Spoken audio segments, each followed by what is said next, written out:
konstitusi ilmu, saya ulang lagi apa, konstitusi ilmu yang difahami ulama ummati Rasulullah sallallahu alaihi wasallam itu ternyata fa innahu ta'ala baha bihim al malaikah. Allah itu bangga sekali dengan para malaikat. Makanya kamu harus ngaji usul fikih, ngaji apa saja. Karena malaikat itu tidak bisa mikir kayak jenengan, yang bisa mikir itu jenengan.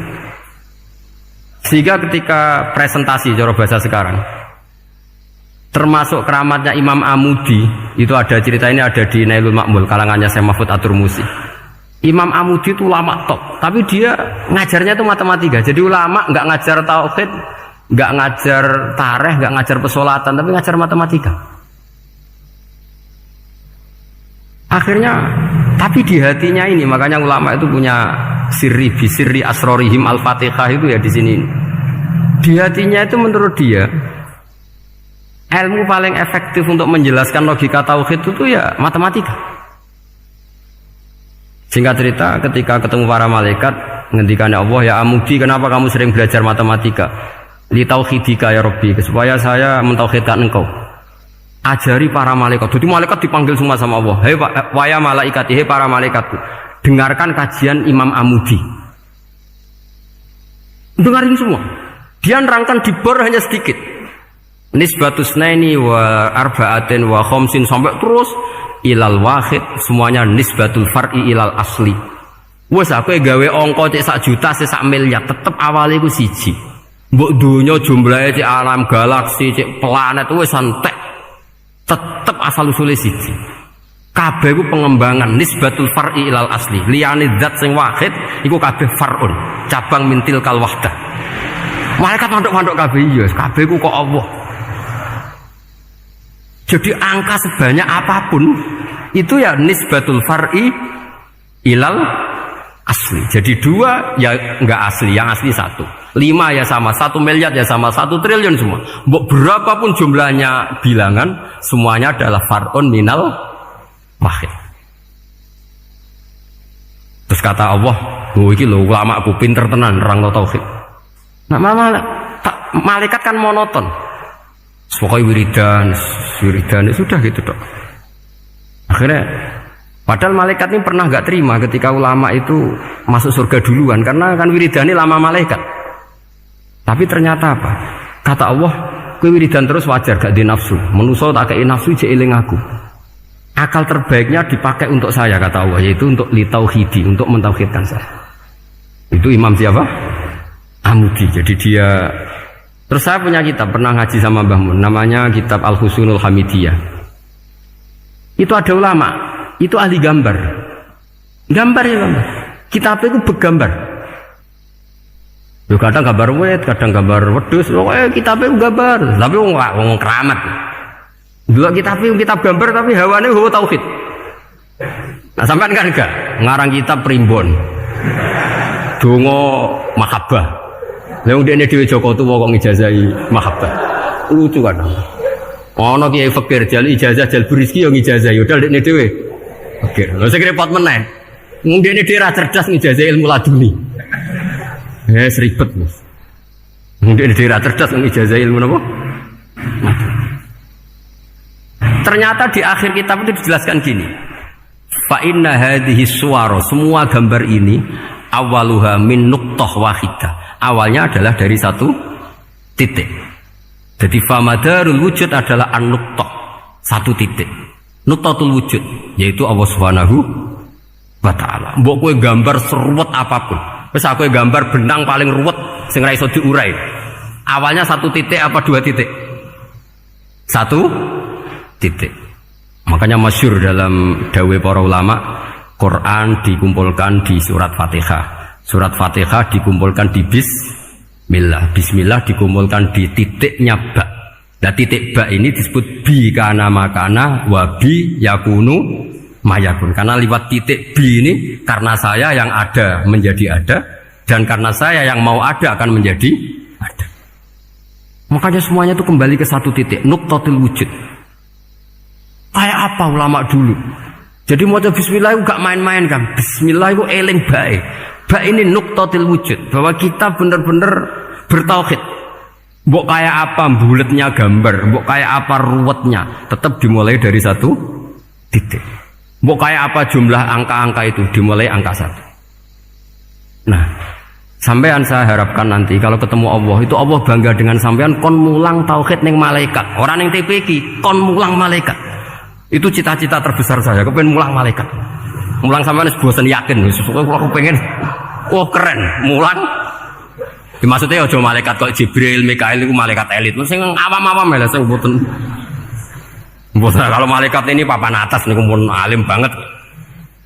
Saya kenapa ngomong demikian? Saya ini punya tafsir namanya tafsir Al-Qurtubi. Itu Imam Qurtubi termasuk tak anggap mufassir hebat. Beliau ketika ngendikan wa idz qala rabbuka lil malaikati, saat terus walhasil malaikat itu terus protes ataj'alu fiha may yufsidu fiha wa yasfikud dima. Itu kan ada pertanyaan di tafsir itu. Bagaimana mungkin malaikat itu protes kepada Allah padahal malaikat itu terkenal loyal sama Allah, nggak pernah intervensi, nggak pernah gugat. Kenapa ini kok ada cerita malaikat kok gugat atas alu? Jadi Imam Qurtubi, hum awamul malaikah, itu awamnya malaikat, bukan yang kayak Jibril, Mikail. Itu malaikat-malaikat yang nggak ada namanya, awam. Jadi jangan bayangkan yang protes itu kayak malaikat Jibril. Jadi harus dibedakan. Nah, saya ya tentu kalau ngajar malaikat ya milih yang ini, yang nggak jelas namanya ini sudah. Kalau Jibril ya nggak mungkin diulang terus sing nggawa wahyu. Apa alam Quran itu sepiro? Aku sing nggawa Quran ribet kan malah. Lah nek Israil mbok ulang tersinggung dipletek lah tuntas malah ribet. Mikail mbok ulang tersinggung kira di donasi bagian duit dan bagian rezeki. Ribet. Wis mulang malaikat sing awam. Saya itu termasuk hilang iskal saya, janggal saya karena tafsir Qurtubi. Dulu saya itu iskal. Mau malaikat kok ngevaluasi kebijakan Allah itu artinya kan gini. Ya Allah, engkau mengangkat Adam sebagai khalifah. Padahal potensi Adam itu adalah ifsad. Ya, ataj'alu fiha may yufsidu fiha wa yasfikud dima. Kata malaikat, wa nahnu nusabbihu bihamdika nuqaddisu lak. Itu kan paradok, kalimat yang paradok. Paradoknya begini, ya Allah tolong evaluasi engkau ngangkat Adam sebagai khalifah. Potensi Adam adalah merusak bumi. Wa nahnu nusabbihu bihamdik, kita ini selalu mensucikan engkau. Loh, itu kan paradok. Kalau mereka mensucikan Allah, artinya mensucikan juga min ihtimalil khata'. Mensucikan bahwa Allah itu tidak mungkin salah. Lah ini bilang mensucikan kok. Saya mensucikan engkau Gusti, tapi kok dalam hal ini kok kayak jenengan itu salah gitu. Wong karwan Adam kok mbok angkat. Makanya Allah duka. Wong kowe ku jare maca tasbih kok ngevaluasi. Ya kan maknanya mentasbihkan Allah apa? Mensucikan dari semua kesalahan, kekurangan. Ini bilang baca tasbih kok nganggep Allah itu perlu dievaluasi kebijakannya. Tolong pikir ulang Gusti. Mungkin jenengan kurang detail kan kayak gitu. Akhirnya Allah tersinggung. Masyhur itu di tafsir-tafsir.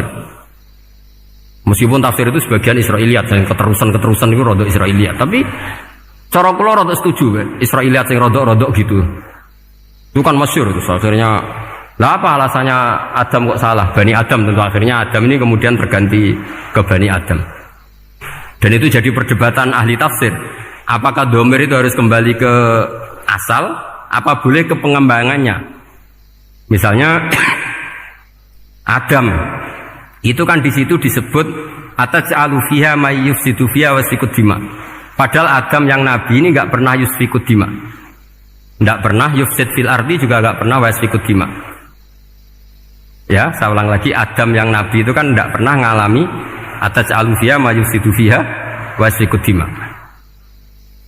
Berarti Adam ini nanti yang nakal, yang sampai senang berteman darah itu Adamnya apa anaknya? Anaknya kan? Itu jadi perdebatan ahli tafsir. Walhasil singkat cerita, malaikat ini tidak salah. Nyatanya kita tahu kan perang di Irak, di Syria, perang zaman Belanda, Bani Adam itu senang safkud dima. Tapi ternyata malaikat ini ditegur sama Allah. Yusbiya manusia itu salah itu dia nafsu. Gue bener mergo ora tak kei nafsu. Masyhur terus dicerita Israiliyat itu ada malaikat, dia jajal Gusti. Jual tenan dikai nafsu, medun ketemu wong adus langsung merkosa. Gaweanan sih, ora kenalan sih. Terus dari Allah, wah lumayan menungso, ana mukadimah ka ora-uran ae. Walhasil terus malaikat ape terbang enggak bisa Ini kata cerita Israiliyat, kamu harus menentang cerita ini. Tapi saya setuju. Singkat cerita, pertanyaannya adalah, mungkinkah malaikat melakukan kesalahan? Padahal termasuk salah adalah protes kepada Allah Subhanahu wa ta'ala. Dijawab oleh Imam Qurtubi, hum awamul malaikah. Itu awamul malaikat. Jadi kita harus membedakan malaikat yang papan atas, yang ashos. Kalau dalam tafsir modern disebut malaikat sing ashos, kayak Jibril, Mikail. Ada malaikat awam. Nah, yang awam ini ya biasa, yang bilang qalu ataj'alu fiha may yufsidu fiha wa yasfikut wa nahnu nusabbihu bihamdika nuqaddisu lak. Itu kan paradok.